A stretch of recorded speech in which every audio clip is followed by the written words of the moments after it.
The following program is made possible by Wells Fargo. Wells Fargo, the next stage. If the 1960s were about peace and love, the 1970s were some of the most turbulent days in the history of the Bay Area. And Duffy Jennings was an eyewitness to it all. The game is our troubled history. The game is on.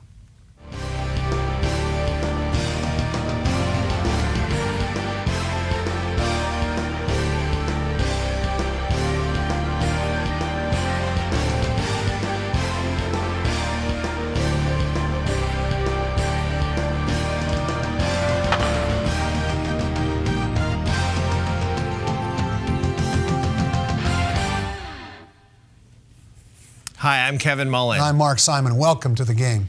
The Milk Moscone murders, the Zodiac, the zebra killings, the kidnapping of Patty Hearst, the Dan White verdict.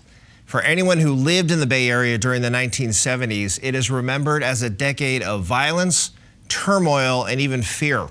As a young, talented reporter for the San Francisco Chronicle, Duffy Jennings found himself time and again assigned the task of witnessing these remarkable events and making sense of it all for us in the next day's newspaper. He has written a terrific book on this decade, including the toll they took on him personally. It's called Reporter's Notebook, a San Francisco Chronicle journalist's diary of the shocking 70s, published by Grizzly Peak Press and available on Amazon. It captures these turbulent and frightening days to great effect. He's still a great reporter. Duffy, thank you for being here. Thank you, Mark. It's great to be here. Thanks for having me. Capture, if you can, obviously you took several hundred pages to do so, but capture, if you can, San Francisco in the 70s. It was such a time of change, I guess, for lack of a better phrase. It was unlike any time the Bay Area has experienced in terms of violent crime and upheaval, both socio-politically and otherwise, over a stretch of years that saw more shocking crimes and violence than the region had probably seen ever. It was just by chance that I happened to become a reporter at the Chronicle at the end of the 1960s, just at the dawn of this incredible decade of stories. And as we look back, of course, the feeling of coming to work every day as a reporter is always one where you really don't know what you might get, what could happen that day. But in this sense, it was a heightened sense of adrenaline almost every day. What could happen next? Yeah, there's a level of excitement. Oh, I can't wait to see what happens today. But during this period, there was a certain amount of dread too, wasn't there? Well, there was, and that really started in the late '60s. As Kevin said at the opening here about the 60s being a time of peace and love, of course, the Summer of Love, 1967, the onslaught of young people who come to San Francisco in that sense of mind in the late 60s. But by 1968, it was over and it was heading downhill, and it was just a time when the nation experienced the beginnings of the change that started with the war in Vietnam, the assassinations of Martin Luther King and Robert Kennedy, the violence at the Democratic National Convention later that year. So many things happened, and certainly the Manson family murders in August of 1969, and it was just about Christmas time, a few days before Christmas, where the obscure story showed up in our newspaper about a man who had driven up behind two kids parked in a lover's lane over in Vallejo and opened fire on them without any apparent motive or reason, in very few words, and killed them both. And we didn't really know it at the time, but that was the first attack of the Zodiac killer. Mm-hmm. Who would then, over the next year and a half, have three more similar attacks on people. Here we are, November of 2019, was 50 years ago on October 11th, just recently, that Zodiac's last murder occurred in San Francisco, and his only San Francisco murder. So he started to set a tone of terror in the region by issuing threats against kids in school buses, and that just added to what else was already going on in the Bay Area in terms of some other activities. So this time frame here, from the summer of love to what is called the winter of hate, this whole evolution, just describe the mood of the city. I mean, you could certainly talk about the mood in the newsroom and that dynamic there and wondering what was happening.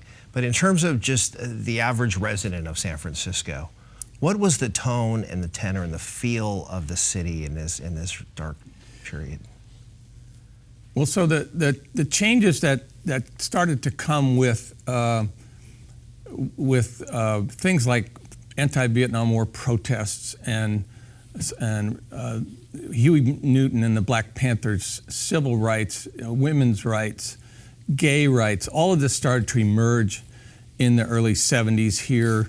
And along with that came a change politically with the election of George Moscone as mayor in 1975 from an administration that had, and a board of supervisors that had been largely conservative and downtown business oriented, to a liberal like George Moscone, who now started to bring people of color, women, and others into city government, appointing them to boards and commissions, and opening the door for people like Harvey Milk to run for supervisor and be elected as the first openly gay city official. So there was an undercurrent of hope from the progressive side of the ledger, that city government was changing, that there was opportunity there. So there was a hopeful, optimistic tone in addition to all of the other more negative things happening. Absolutely, but whenever there's change, there's another side that's not happy about it. Yeah. And in the case of Dan White, for instance, now we're in the late 70s. Dan White was a former paratrooper. He was a former cop, a former fireman. He was elected to the Board of Supervisors at the same time Harvey Milk was. Dan represented, and it was also the first time they had district elections for supervisors. So he represented the Ingleside and Outer Mission District in a conservative area, more blue collar, and the people there hoped that he could balance somewhat the infusion of the more liberal side of city government. Unfortunately, Dan was under a lot of pressure from not just his constituents, but he had a wife and new baby. They had opened a potato stand at Pier 39, the Fisherman's Wharf attraction area that was new, and he was putting an enormous amount of time in on the board, 60 hours a week, and he was only earning $9,600 a year as a supervisor. So he felt a lot of pressure socially, emotionally, financially, and in his home life that culminated in him resigning from the board. Well, let's talk about November 27th, 1978. You're sitting in the newsroom minding your own business, I understand, and from your book. Well, actually, we're going to have to wait a second. We're going to hold that thought because we're going to take a break. We're going to come back and talk about the day that George Moscone and Harvey Milk were killed with Duffy Jennings. Stay with us. We'll be right back.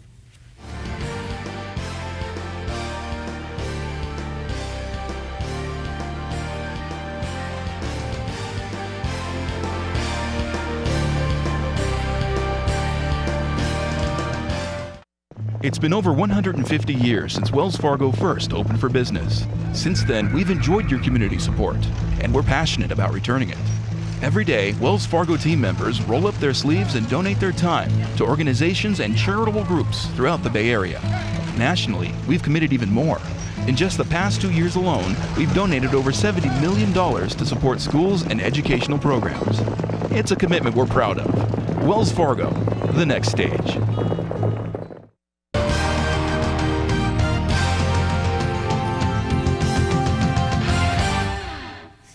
Welcome back to the game. I'm Mark Simon. He's Kevin Mullen. We're joined today by a former San Francisco Chronicle reporter, Duffy Jennings, who was there during the 1970s, covered most of the major stories, and has written a terrific book about it called The Reporter's Notebook, a Chronicle reporter, journalist diary of the shocking 70s. November 27, 1978, I can't imagine a bigger shock. you end up getting sent over to City Hall because something's happened. It was the Monday after Thanksgiving weekend, which had been quiet except for some stories earlier in the week about Dan White being unhappy about not getting his job back. Friday was George Moscone's birthday, 49th birthday.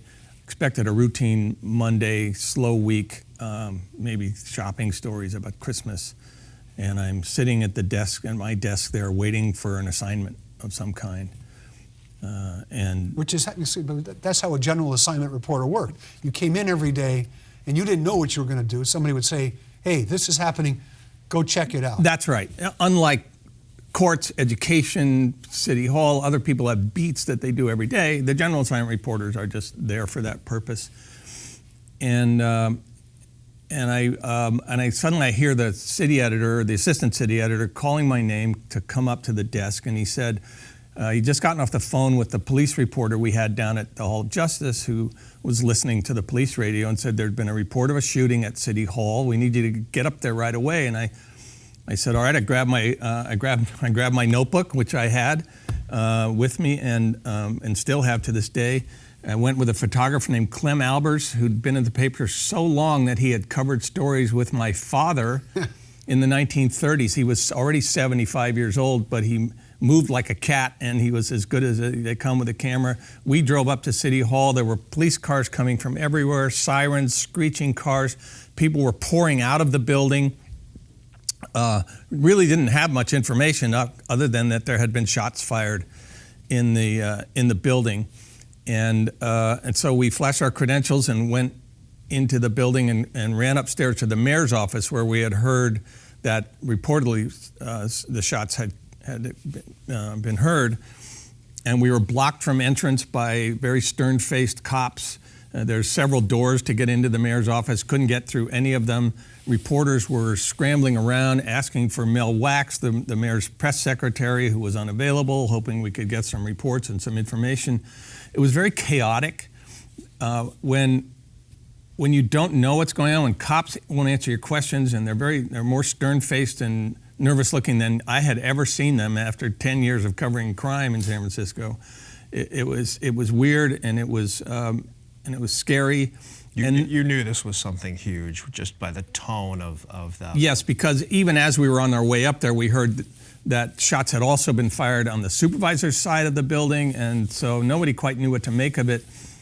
There was also rumors going around that the Reverend Jim Jones, who only 10 days earlier had died in the Jonestown ambush and massacre down there, had either left or assigned a hit squad of gunmen back in San Francisco, that should anything happen to him, they were to go and take out his political enemies, which included people in City Hall and, as we found out later, a lot of city officials. So there was some concern. We didn't know if the shooter was still in the building. The police wouldn't answer questions. And over the course of the next hour to hour and a half of kind of going back and forth between the supervisor's side and the mayor's side, talking with other reporters, trying to get some information. Finally, we heard that there was going to be an official announcement out in the hallway at the top of the rotunda stairs in City Hall. So we all gathered out there. There were probably 30 reporters, a lot of reporter names that you would know from radio, television, newspaper folks. The Chronicle had 3 or 4 or 5 people there by that time. And we all gathered, and at the precise moment that it was announced that Dianne Feinstein, who was then the president of the Board of Supervisors, came out to the top of the stairs to make an announcement. And so everything got very quiet, and nobody really knew exactly what she was going to say. By that time, there'd been a rumor that maybe Moscone had been shot, but we weren't sure.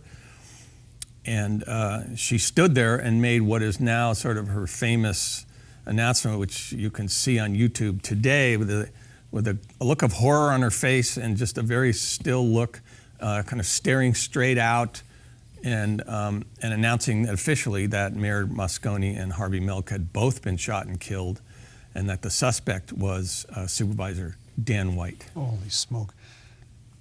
Now, one of the things that you tell in the story, and it's a pretty poignant moment, she locked eyes on you.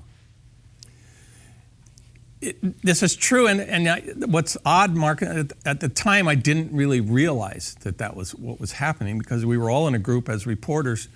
Now, I had covered City Hall for the first year and a half of the Moscone administration before I went back to general assignment. So I knew Dianne Feinstein fairly well, as with all the other supervisors, as with George Moscone. But she did appear to be looking at me, but I didn't make much of it because I thought she was looking at all of us. And it wasn't until a year later, when she did an interview about the anniversary of the shootings with another Chronicle reporter at that time, and told the story that when she walked out there, she was so frozen and locked in the emotional shock of the moment that she couldn't speak, and she didn't really know how to start. And she said she looked out over the crowd of reporters, and she noticed me and focused on me, largely because I'm tall, so I stand out among others. She made reference to seeing my blue eyes and having to just find something to lock into and to steel herself for what she had to say. So it turned out that, yes, we were having this moment that to this day, when I see her, she still brings up these 40 years later and says, in almost the same sentence, says, "Oh, it's always so good to see you. Duffy, it really makes me sad to see you," because I remember, I focus on that day. So we had this moment, we shared this moment in history together that we both hold on to this day. We're going to take another break. You stick around. We'll be right back with Duffy Jennings.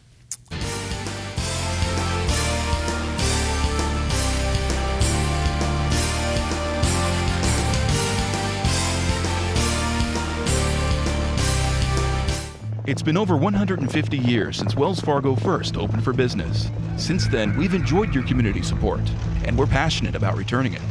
Every day, Wells Fargo team members roll up their sleeves and donate their time to organizations and charitable groups throughout the Bay Area. Nationally, we've committed even more. In just the past 2 years alone, we've donated over $70 million to support schools and educational programs. It's a commitment we're proud of. Wells Fargo, the next stage.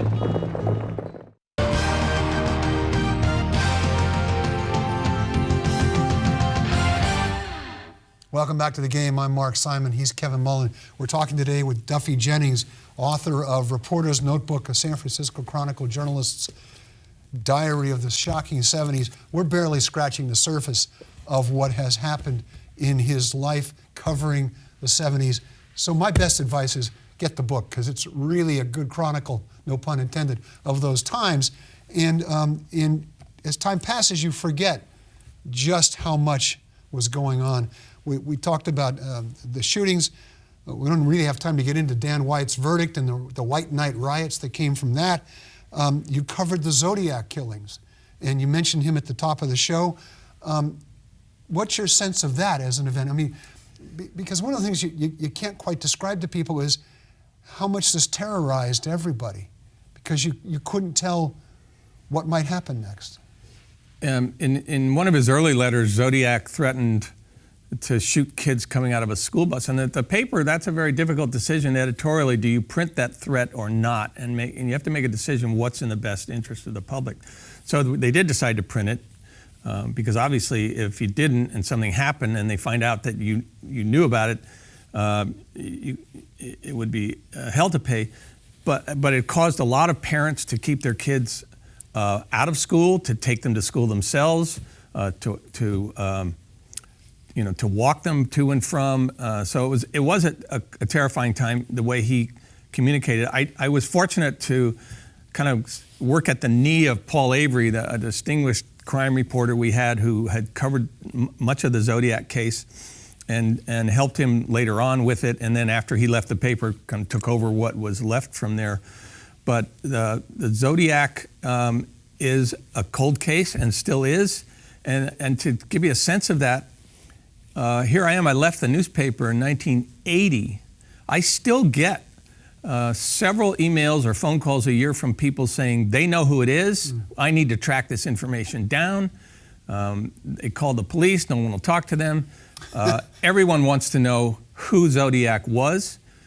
I don't know. I don't know anybody who does. The movie that was made in 2007 about the case focused on one potential suspect that was a good suspect, but was never proven to be the guy, and apparently was disproven through DNA in later years. So it's an amazing case that's just still out there. One of the things you do in the book, which I imagine is difficult, because one of the pluses of being a reporter is you have the notebook between you and whoever you're talking about, so you can step aside a little bit. But you put a lot of your personal story in there, including your mother and the issues she had with her own substance abuse and the toll that took on you. So in the middle of all this professional turmoil, you've got a lot of personal turmoil. How do you manage those two? Do you separate them? Do you compartmentalize your life? It's a very cathartic book in that sense, because after all these years, it's not just the inside scenes of the newsroom and covering all of these stories, but at the same time, what was the backdrop of my personal story in that when I was in middle school, my mother, who had graduated in the Stanford class of 1934 with Hewlett and Packard, and had held some jobs as a publicist and a secretary to George Palmer Putnam, the husband of Amelia Earhart, and some other things, had a lot of potential, but had the opportunity when I was 12 years old to buy this neighborhood bar up in Presidio Heights, largely because, and I certainly didn't realize it at the time, it took many years to understand, because she had a problem with alcohol, and buying a bar was a way to have an unlimited supply, and it changed our lives forever. I had an older brother who suddenly he and I pretty much raised ourselves from about 13, 14 on, and it took many years and more relationships and problems personally to understand the effects of this being the adult child of an alcoholic. Was your job an escape from that, or was it a hindrance on your ability to deal with it? It was absolutely an escape. My brother eventually moved back east, and so it was up to me to really kind of take care of her. She had multiple suicide attempts. She had several tries at rehab and detox. But going to work every day was, I had a great support system of people at the paper to help me there, and a job that I loved when obviously could have gone a different way. Now you brought a whole bunch of copies of different dramatic front pages, and we're looking at them. We were looking at them before the show. You've got the Dan White verdict. You've got some of the dramatic headlines, but we were struck almost initially by the size of the paper compared to what it's like now. Talk a little bit about what you loved about the business you were in and how newspapers have changed. One of the amazing things about the mid-'70s is that on any given day of the newspaper, you would find on the front page, a story about Zodiac, a story about the Patty Hearst kidnapping or search for her, and a zebra murder story, and possibly something to do with Watergate.